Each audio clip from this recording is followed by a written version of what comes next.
Hi friends, welcome back to our channel English literature in Telugu. ఈరోజు Aristotle గారు రాసినటువంటి poetics అనే వర్క్ గురించి మనం తెలుసుకునే ముందు ఈరోజు మన యొక్క తెలుగుకి సంబంధించినటువంటి అగ్ర దర్శకుడైనటువంటి రాజమౌళి గారి పుట్టినరోజు శుభ సందర్భంగా ఈ యొక్క వీడియోని విడుదల చేయాలని నేను చాలా ఆనందంగా భావించి నిర్ణయం తీసుకొని ఈ యొక్క వీడియోని రిలీజ్ చేయాలనుకుంటున్నా. హిస్టరీతో లింక్ ఉండే వ్యక్తి, కేవలం ఇంటర్మీడియట్ చదివినటువంటి వ్యక్తి అంతర్జాతీయ సినిమా పరిశ్రమకే ఎంతగానో ఆయన ఉపయోగపడ్డాడు అంటే కేవలం ఆయన చదివినటువంటి బుక్స్, ఆయన గెయిన్ చేసినటువంటి నాలెడ్జ్ అనే చెప్పుకోవచ్చు. ఇక ఏమాత్రం ఆలస్యం చేయకుండా ఆయనకి విషెస్ చెప్పేద్దాం. ముందుగా మన సబ్స్క్రైబర్స్ అందరి తరపు నుంచి ఇంగ్లీష్ లిటరేచర్ ఇన్ తెలుగు నుంచి ఆయనకు ముఖ్యంగా బర్త్డే విషెస్ చెప్పేద్దాం. Happy birthday to you Rajamouli garu. ఇక ఏమాత్రం ఆలస్యం చేయకుండా వీడియోని స్టార్ట్ చేద్దాం. ఇక అరిస్టాటిల్ అనే ఆయన క్లాసికల్ రైటరు, ఈయన గ్రీక్కి సంబంధించినటువంటి వ్యక్తి. అరిస్టాటిల్ తన యొక్క పోయిటిక్స్ అనే వర్క్లో మనకి చాలా రకాలైనటువంటి విషయాలని చెప్పారు. ఇక ఆ విషయాలన్నింటిలోకెల్లా మనకు ముఖ్యమైనటువంటి ఈ యొక్క 3 యూనిటీస్ని తీసుకుని ట్రాజడీకిలో ఎలా ఆయన యూజ్ చేయాలి, అసలు ఏంటి చెప్పారా అనేది దీనిలో తెలుసుకుందాం. ఇక ఫస్ట్గా అరిస్టాటిల్ గారు ఈ యొక్క పోయిటిక్స్ అనే సబ్జెక్టు రాసిన తరువాత కొన్నాళ్ళు అయ్యేసరికి 1570లో ఇటాలియన్ హ్యూమనిస్ట్ అయిన లొడోవికో క్యాస్టిల్వెట్రో అనే ఆయన చాలా వరకు ఇన్ఫ్లుయెన్స్గా చేసుకుని తరువాత వచ్చినటువంటి షేక్స్పియరు, అలాగే నియో క్లాసికల్ రైటర్స్ అందరూ కూడా ఈ లొడోవికో క్యాస్టిల్వెట్రోని ఫాలో అయ్యారు. ఇక ఈ లొడోవికో క్యాస్టిల్వెట్రో ఎవరి ద్వారా ఫాలో అయ్యారంటే అరిస్టాటిల్ ద్వారా ఫాలో అయ్యారు. ఇక ఏమాత్రం ఆలస్యం చేయకుండా ఫస్ట్ యూనిటీ గురించి తెలుసుకుందాం. ఇక ఫస్ట్ యూనిటీ వచ్చేసి యూనిటీ ఆఫ్ టైం. ఈ యొక్క యూనిటీ ఆఫ్ టైంలో అరిస్టాటిల్ ఏం చెప్పారంటే 24 గంటలకు మించి స్క్రీన్ ప్రెజెన్స్ ఉండకూడదు, టైం లెంత్ ఉండకూడదు అని చెప్పి ఆయన చెప్పారు. ఇక నియో క్లాసికలిస్టులు కూడా దానికి 3 గంటలకే కుదించేశారు. ఒకప్పుడు షేక్స్పియర్ కాలంలో 24 గంటల వరకు ఆ యొక్క డ్రామా అనేటటువంటిది కంటిన్యూస్గా పెర్ఫామ్ చేయబడుతూ ఉండేది. కానీ నియో క్లాసిసిస్టులు ఎప్పుడైతే వచ్చారో డ్రామా అనేది కేవలం 3 గంటలే ఉండాలన్నారు. ఇక నియో క్లాసికల్ రైటర్స్ అంటే ముఖ్యంగా మనకు గుర్తొచ్చేది శామ్యూల్ జాన్సన్ లేదా డాక్టర్ జాన్సన్. ఈయన అరిస్టాటిల్ యొక్క యూనిటీస్ని చాలా వరకు ఫాలో అయ్యారు. ఇక షేక్స్పియరు కొన్ని ప్లేస్లో ఫాలో అయ్యారు, కానీ మరికొన్ని ప్లేస్లో ఫాలో అవ్వలేకపోయారు. ఇక ఫాలో అయినటువంటి ప్లే ఏంటంటే మిడ్ సమ్మర్స్ నైట్ డ్రీమ్ అనే దానిలో ఎక్కువగా ఆయన ఫాలో అయ్యారు ఈ యొక్క టైంని.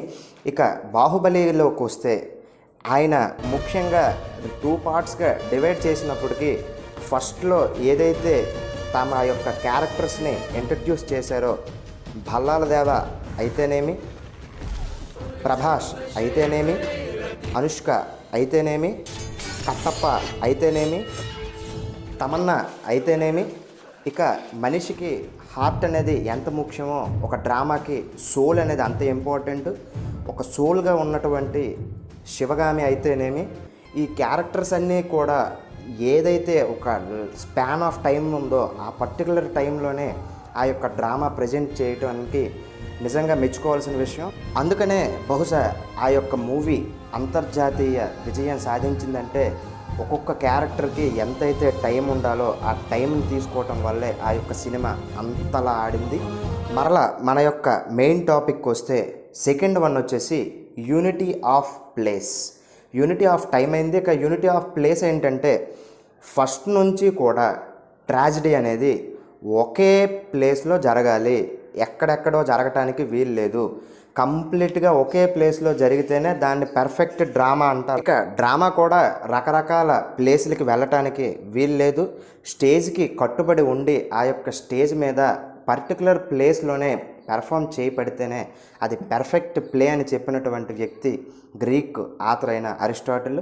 ఇక బాహుబలికి వస్తే ముఖ్యంగా డ్రామా అంతా కూడా ఎక్కడో జరగలేదు, కేవలం హైదరాబాద్లో వేసినటువంటి ఒక భారీ సెట్లో మాహిష్మతి అనే సామ్రాజ్యాన్ని నిర్మించి దానికి అనుగుణంగా క్రూని ఏర్పాటు చేసుకొని చాలామంది టెక్నీషియన్స్తో చాలా కష్టపడి ఒకే ప్లేస్ని తీసుకుని ఆ హిస్టరీ కాంటెక్స్ట్ అంతా కూడా అభివర్ణించారు. అది ఒక హిస్టరీ కాబట్టి ఒక ప్లేస్ని ఫాలో అయ్యి ఉండుండొచ్చు.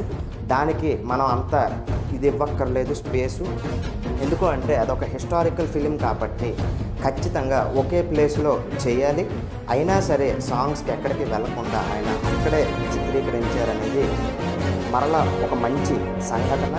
ఇక ఆయన యూనిటీ ఆఫ్ ప్లేస్ కూడా చాలా కట్టుబడి ఉన్నాడు. ఎందుకు అంటే ఆ సామ్రాజ్యపు కోటలు అయితేనేమి, వాళ్ళు వాడే ఆయుధాలు అయితేనేమి, వాళ్ళు చేసినటువంటి వర్క్షిప్ అయితేనేమి, లేకపోతే వాళ్ళు చేసినటువంటి యుద్ధ సన్నివేశాలు అయితేనేమి, ఇవన్నీ కూడా ఒక ఆడియన్ను ఆ యొక్క మూవీని చూస్తూ ఉన్నప్పుడు పూర్తిగా ఆ యొక్క మాహిష్మతి సామ్రాజ్యానికి వెళ్ళిపోయేటట్టుగా ఆయన క్రియేట్ చేశాడు ఒక రకమైనటువంటి వాతావరణాన్ని. కాబట్టి ఆయన యూనిటీ ఆఫ్ ప్లేస్ కూడా చక్కగా న్యాయం చేశారు. ఇక థర్డ్ యూనిటీ అయినటువంటి యూనిటీ ఆఫ్ యాక్షన్ గురించి తెలుసుకుందాం. ఇక అరిస్టాటిల్ గారు యూనిటీ ఆఫ్ యాక్షన్లో ఏం చెప్పారంటే ఫస్ట్ నుంచి లాస్ట్ వరకు కూడా హీరోగానే ఉండాలి, విలన్ లానే ఉండాలి, ఏదైతే యాక్ట్రెసెస్ ఉందో హీరోయిన్ కూడా హీరోయిన్ లాగే ఉండాలి అని చెప్పారు.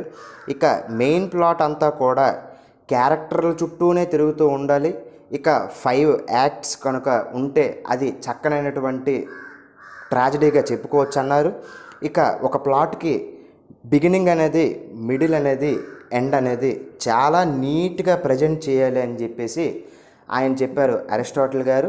ఇక అరిస్టాటిల్ చెప్పినటువంటి దాన్ని శామ్యూల్ జాన్సన్ ఫాలో అయ్యి వెయిటింగ్ ఫర్ గాడోట్ అనే దానిలో చక్కగా నిరూపించారు ఆయన.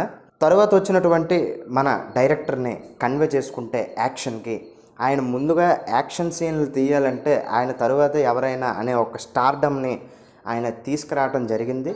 ఇక ముఖ్యంగా బాహుబలిలో సెకండ్ పార్ట్లో ఉండేటటువంటి సీన్స్ అన్నీ కూడా మ్యాక్సిమం యాక్షన్ సీన్స్గానే ఉంటాయి.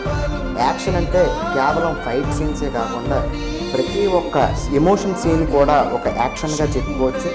ఇక శివగామికి అదేవిధంగా ప్రభాస్కి మధ్య ఉండే బాండింగ్లో అయితేనేమి, ఇక కట్టప్ప ఆ యొక్క ప్రభాస్ని ఎంతగా అభిమానిస్తాడా, చివరికి ఎరగా చంపబడతాడా ప్రభాస్ అనే సీన్ అయితేనేమి, ఇక ఫైనల్లో రానాకి ప్రభాస్ మధ్య జరిగేటటువంటి వార్ సీన్స్లో ఆ యొక్క కంప్లీట్ యాక్షన్ అయితేనేమి, ఇవన్నీ కూడా ఆ చిత్రంలో ఉండటం వల్ల అంత ప్రపంచ ఖ్యాతిని గణించినటువంటి చిత్రంగా నిలబడింది. కాబట్టి ఆయన అంత మంచి చిత్రాన్ని నిర్మించిన వెనువెంటనే ఇంకొక భారీ చిత్రాన్ని నిర్మిస్తూ ఉన్నారు.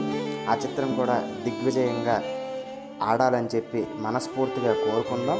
ఇక మన అందరి తరపున ఆయనకి ఇంకొకసారి బర్త్డే విషెస్ చెప్పుకుంటూ ముగిద్దాం. Happy birthday to you SS Rajamouli garu. Thanks for watching. Bye bye.